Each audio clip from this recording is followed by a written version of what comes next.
నమస్తే సార్, నా పేరు పమ్మి సాయి వెన్నెల సార్. మాది తుని నియోజకవర్గం, తుని రాజు గృహకల్ప్ సార్. మా ఆయన పమ్మి సాయి సార్. గత ఏడాది కొంచెం అనివార్య కారణాల వల్ల మా ఆయన గారు సూసైడ్ చేసుకొని చనిపోయారండి. అప్పటి నుంచి నాకు కొంచెం ఇబ్బందిగా ఉందండి. ఏంటంటే నాకు నడువులో రాడ్లు, కాళ్ళలో రాడ్లు ఉన్నాయండి.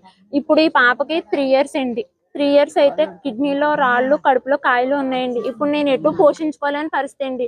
నాకు వచ్చే 6,000తోనే నేను గడుపుకుంటున్నానండి. ఇప్పుడు నాకు ఏంటంటే పిల్లకి చాలా ఇబ్బంది అయిపోతుందండి.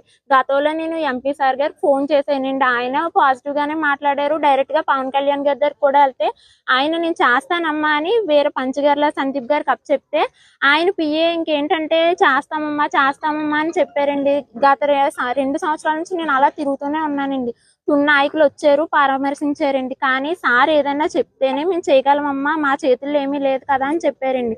వీళ్ళు పాజిటివ్ గానే మాట్లాడుతున్నారండి. కాకపోతే ఇప్పుడు ఏంటంటే సార్ వరకు వెళ్తా లేదండి. నాకు ఎలా వెళ్ళాలనేది కూడా తెలుస్తా లేదండి. అక్కడ రెండోసారి వస్తే ఇంకా సార్ మంగళగిరిలో ఉంటారు, అక్కడికి వెళ్ళిపోండి అంటున్నారండి. దయించిన పాపకి ఏదన్నా పార్టీ నమ్ముకున్నందుకు వాళ్ళ డాడీ లేకపోయినా కానీ పాపని అంటే వాళ్ళ డాడీ లేరు, కానీ మా డాడీ లేకపోయినా పాపను ఆదుకుంది అనేసి దానికి ఒక భరోసా కావాలి సార్. దయించిన పాపకి ఏదన్నా సాయం చేయాలి సార్. పవన్ కళ్యాణ్ సార్, మీరు మాట ఇచ్చారు సార్. వారాహిమత్ మాల్లో ఉండి వెళ్ళినప్పుడు నేను కలిసాను సార్ మిమ్మల్ని. లాస్ట్ టైం June లో మాట ఇచ్చారు సార్, కానీ మీ దాకా నాకు చేరలేదు సార్. దయించిన పాపకి ఏదైనా సాయం చేస్తారని నేను ప్రార్థిస్తున్నాను సార్. Please sir. చిన్న పాప సార్, దానికి 3 సంవత్సరాలకి చాలా బాధలు ఉన్నాయి సార్. కిడ్నీలో రాళ్ళు, కడుపులో కాయలు, ఇలాంటివన్నీ.